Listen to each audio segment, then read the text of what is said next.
In today's video, I'm going to teach you how to fix App Store asking for old Apple ID password on iPhone. If your iPhone keeps asking for a password from an old account when you download or update apps, it usually means something on the device is still tied to that previous Apple ID.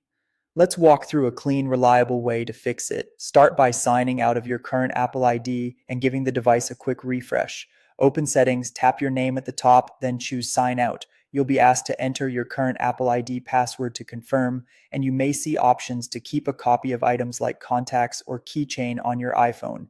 Keeping a copy is fine, since they'll merge back in when you sign in again. Once you've signed out, restart your iPhone to fully clear any cached credentials.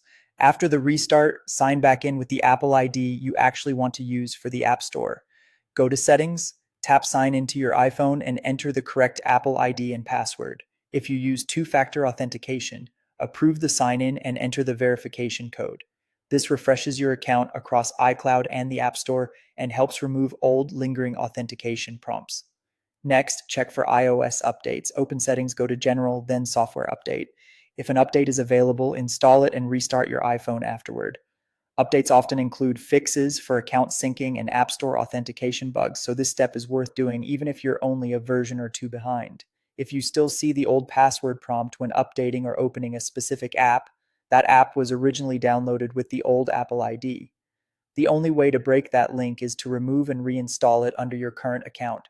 Long press the app, tap Delete App, then open the App Store and download it again while signed in with your current Apple ID.